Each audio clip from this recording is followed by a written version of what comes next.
Hey guys, I'm Sage Valentine and I'm back here to review episode 2 of CBS's Big Brother season 21. This is pretty much part 2 of the season premiere.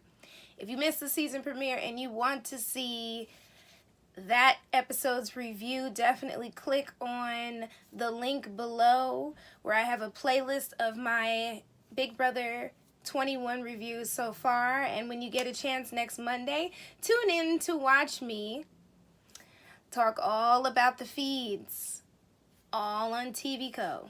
I might end up going live again before that because I'm sure a lot is going to happen and I've heard a lot of rumors, so let's see how things will go. Pretty much Jackson is the camp director and he wants everyone to negotiate with him, and he kind of tries to act like he really didn't want to be camp director, but he did because he didn't have to stand up. Like I saw on another person's TV Co live, like he really didn't have to take this power. To be honest, it's an ego thing for him. So this is pretty much, in my opinion, why he took it. Because there was no reason for him to do it. He was not in danger at all. Jessica is worried that Jackson will target her, obviously, because she stood up and tried to rally for the power. Cliff is worried about the same thing, and so is David. Jackson says he wants to hear what everyone has to say, and he wants to be polite. Yep. Kimmy, for some strange reason, doesn't want to approach Jackson because he didn't approach her, and I understand what she's saying, but in the game of Big Brother, you have to talk to people you really don't want to talk to, because part of a great strategy is an awesome social game. So we'll see how far Kimmy makes it in this game. That's as far as I'm going to say. Because I don't know. Considering the events that happened in tonight's episode, I don't know what's going to happen to her in this game. So all of a sudden, Bella, Jack, and Jackson become an alliance. And I'm like, what is this? Alliance number 506 so far? Jackson tells them that he's thinking about putting up Jessica, David, and Cliff as 3 of the 4 that will be banished from the house. He never says who the 4th person is, but a lot of people online were saying it was going to be Kimmy. I wasn't sure it was going to be Kimmy. I had no clue. I was just sitting back like, I know David's up there because of the spoiler that was floating around. Obviously, it was going to be Jessica and Cliff. I just decided, you know what, I'm not going to listen to the spoiler. I'm going to wait until I watch the episode. So, Jack says that David, if he comes back in the house during that whole banishment competition thing, then he will come back and he will turn on anyone. And I'm just like, Jack, where are you getting this from? Now, granted, I know we're seeing like episode 1 and episode 2 and everything's kind of like chopped up together and edited together, but it's weird. Like, where did you get this from? You guys barely spoke to one another. Hell, you barely spoke to most people in the house. Quiet as it's kept, it feels like all of this is happening within a couple of hours. So I'm trying to figure out what the rationale is with that. So Jackson decides he's going to take David to the side, and he tells David that he wants David to be a pawn. Now, David is not here for it. Granted, this kid watched maybe 1 season of Big Brother, but he saw that being a pawn was not a good idea, and Jack tells him, well, you just might have to, and I'm like, what's going on? I was trying to figure out, like, what's going on between Jackson and David? Like, what's happening? Did I miss something? What's going on? So then Julie Chen tells Jackson to go up to his cabin and make his 4 choices as to who will be banished from the game. Then this creepy squirrel comes with his huge sack, and he pops up, snatches up Cliff, drags him out, snatches up Kimmy, and somehow she hits her head or hits her body on like the sink or some weird thing. And Jackson said the reason why he put her up is because she did not make an effort to talk to him. Again, I feel like all of this is happening within a couple hours. That's why I feel like this first boot thing is kind of weird, because you don't get a chance to really talk to everybody. And then the squirrel comes back again and he snatches up Jessica because she thought she was safe in the diary room entry that she did. Made it seem like she was safe, but nope.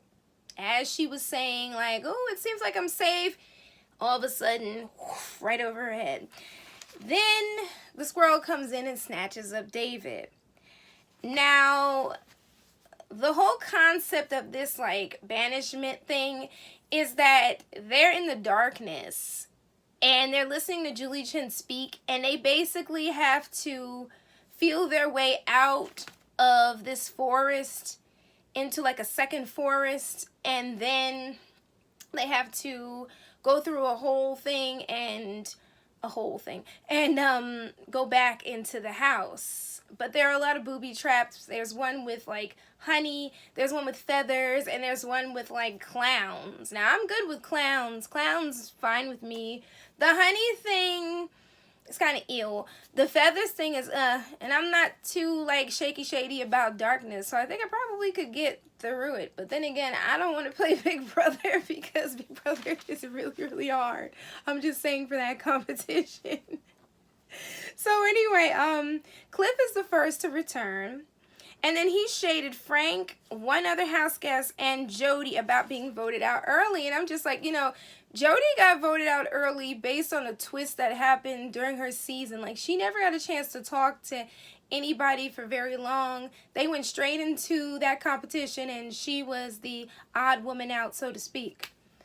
I was like, of all the people to shade, and like, first he shaded Swaggy, then he shaded Jody. I'm like, dude, like, just wait till next week. You might be the next person voted out, Cliff, or you could be one of the first few people voted out, maybe the third or the fourth. There's plenty of time.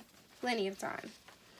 Then all of a sudden, Kimmy returns, and then Jackson says that if David is the first one to come back, he will be the one to come for him. But again, I'm like, how does he know that David will come for him? And isn't David supposed to be a pawn? Like, I'm trying to figure out what Jackson's rationale is. See, that's the thing about not having the feeds early. Big Brother. We don't know what in the heck they're thinking, because we're getting like this chopped up version of everything, because everything has to be condensed into like a 45 to 50 minute episode. So I'm like, what's going on? I cannot wait till these feeds start at midnight, because I'm on the East Coast, obviously, because I need to hear what these people are saying and thinking, because I need to compare and contrast what they said in their interviews versus what they're doing in the house. So then all of a sudden, Jessica emerges, and I'm like, well, that's the end of you, David. And then David ends up being the last one. He lost the competition, and he's out of the house, and Julie Chen stresses, for now. So I'm like, what in the heck does that mean? It was very sad to see his diary room edit, because again, he was the first boot. He really didn't get to play the game. I will never get used to these first boots, because I remember in the first couple seasons where people had at least like a week to play the game and get to know people before they got kicked out. But I mean, Big Brother changes over the years, and like some people are saying, somebody had to go, but still, like, damn. And he said he wanted to do it for the culture. He wanted to be the first black winner. I was like, it was like that for you, dude? Like, I remember years ago doing these reviews, I would talk all about that, but now I'm just like trying to focus on this game, and I'm just like, damn, he was really torn up about it. Poor guy, dude. So anyway, Tommy and Christy get a segment explaining their connection to each other and how they need to stay away from one another, and they say that they will have each other's backs. I'm like, yeah, we'll see for now, because the game sure can change.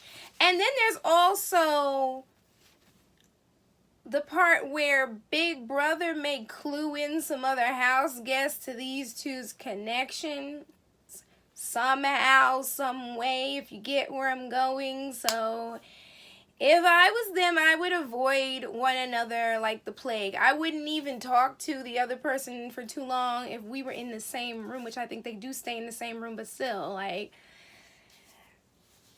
thin ice.